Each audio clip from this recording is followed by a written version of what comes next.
try to get cold traffic, Facebook leads or any other marketing that you've poured money into, getting those patients to answer is very difficult.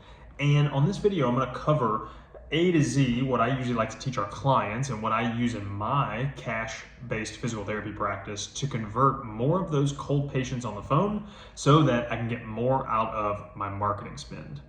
Now, a lot of you guys will, you'll make a couple phone calls, you'll send some emails, some text messages, or you'll let your automations run, especially if you're working with a marketing agency. You'll let your automations run in order to convert those patients. But one big thing that I've noticed is a lot of people are getting just inundated with spam and text messages and phone calls and all kinds of other things at this point, especially emails. And it's just a lot of noise, and you have to be able to cut through that noise and actually convert those people on the phone. Now, one of the easiest ways to do that is just make more frequent touch points and make very quick touch points. So speed to lead is going to be the absolute key factor with this, and so many of you guys know this, but your front desk is busy running around, maybe they're handling 17 other things. And when you can get somebody who's really dedicated and focused on that speed to lead element, that's going to be the absolute biggest game changer for those folks in their practice. So we got to get speed to lead. And if you can't do that, then what you need to do is you either need to consider outsourcing. Maybe you get a VA, or maybe, which is exactly what we do. I'd be happy to carry a conversation with you if you think that's something that would be helpful. Or you maybe need to reorganize your front desk. If you've got 2 or 3 other front desk staff right now, maybe you can't afford to hire another one. So maybe you just need to create silos and buckets where you've got one front desk who can completely focus on that speed to lead element. Now, what do I mean by speed to lead? Ideally, these phone calls need to be happening within 5 minutes. And if they're not, your chance of getting in touch with them just decreases more and more and more with each passing moment. And oftentimes your front desk is too busy putting out other fires to really be able to handle that. So that's one element. Can you get speed to lead, or what can you do to optimize or make more efficient in your current office structure? After I do speed to lead, the next thing that I want to look at is what are my touch points with the prospective client, and am I making enough? Oftentimes, especially with cold traffic, these are people who have no idea who you are. They don't know, like, or trust you, and you're going to have to warm them up to the idea of potentially working with you. And so the big things that I need to know, or I need to be able to make frequent touch points with them, I've got to look and see what our current touch points are, because oftentimes they're automated, they're spammy, those kind of things. So I like to send a text message either right before I call somebody, and I want to make sure I'm calling them 3, 4, 5 days consecutively in a row. So one big thing with that is when I'm going to reach out, most folks aren't making enough phone calls. And what I want to do is I need to make sure I'm making enough, for one. And then lastly, after that, I need to shoot somebody a text message right before I call them. Because in this day and age, how many times do you actually answer the phone for a number that you don't recognize? Nobody does that anymore. I know I certainly don't. If I see a number I don't recognize, I'm like, we're hitting that to spam. So what I like to do is I like to actually send a text message right before I call somebody, because now it warms people up and it lets them potentially know who is it that's reaching out to me.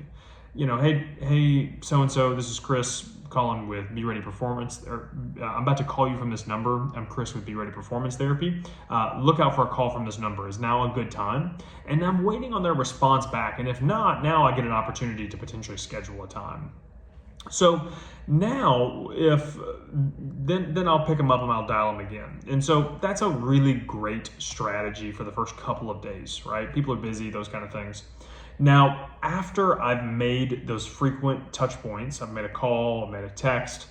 Now, after I've bothered them for a couple days, we need to make sure we're still making touch points even 4 or 5 days out. Now, we don't want to blast people 2 or 3 times a day, when we're 3 or 4 days out. Like, if you're having to call somebody 3 times, 3 days out, it's like, look, you probably got, you need to dial in your marketing a little bit better, right? That's a problem at that point, especially for just like local brick and mortar practices.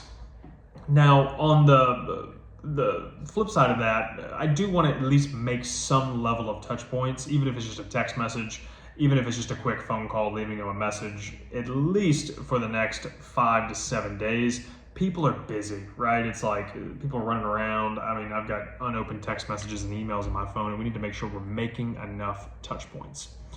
So then once we've made sure that we've got speed to lead, we've made sure that we are making enough touch points, the last thing I like to do is I like to kind of put the ball in the patient's court, and I like to let them know why I'm calling, and then I actually want them to respond to me so I know whether to keep reaching out, or I know whether or not I need to not reach out anymore. Maybe they clicked on it by accident, maybe they were just curious, and maybe now's not the right time. Because at the end of the day, there's only a subset of the people that actually opt in are actually gonna want to come in, and we wanna make sure we're not bothering those particular people.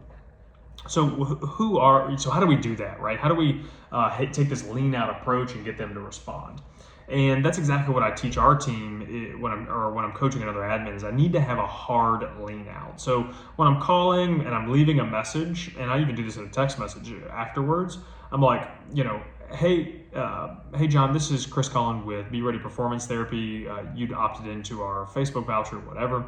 I wanted to be sure that you were still interested in that. I know you're super busy and these things probably get put on the back burner, but I really hate to keep bothering you, but I kind of just giving you the benefit of the doubt because I'm assuming that you're busy. And so what we want to do is we want to make sure I want to make sure that I'm actually getting a response, and I let them know that when I'm calling. And so then I'm like, hey, can you just shoot me a text and let me know? I'm going to text you right after this. And if you're still interested, let me know. And if you're not interested, no big deal. Just shoot me a text so I know not to reach back out and keep bothering you. And literally I'll hang up the phone and, on my third day or fourth day, hey, just checking in. I want to make sure I'm not bothering you. Are you still interested in getting help? Can you just shoot me a text and let me know? And it's crazy how many people actually respond at that point. They're like, oh, sorry, been busy. I'd love to still use this. Or on the flip side, you're like, yeah, I'm not interested anymore. And no big deal. Now you can move on to leads that are actually hungry and want to hang out and actually want to come into the clinic. And I think that's why some of your admins get, disenfranchised or uninterested in following up with those leads because they're like, they just don't answer. But really, for the vast majority of them, they don't make enough touch points, and then they don't really know what to say to elicit a response.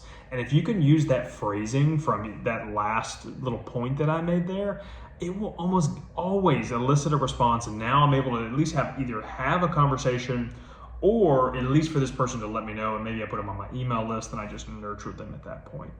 And that helps you follow up with the hungriest leads as quickly as possible. Or if I'm not getting those, I'm at least making enough touch points with the people that are kind of through the pipeline. And I think sometimes people feel bad about following up. And if we just let them know that, hey, here is your phrasing that you can use so that these people know that you're not bothering them, now your admin's actually more inclined to follow up with them on a regular basis. Maybe they're more inclined to get in touch with them even quicker, and they'll prioritize that as opposed to prioritizing all the other fires in the office that might be going on. So I hope this was super helpful, super actionable, kind of short, tactical here, really just wanting to get in, make sure that we provide some value to you guys. I would love it if you subscribe to our channel. You can click the subscribe button, and we also have a free school community where I dive into way more stuff, even more specifically as it relates to the front desk and how to convert more folks on the phone. I will drop that link below in the comments. Would love it if you join that as well. Either way, thanks for tuning in, and we'll see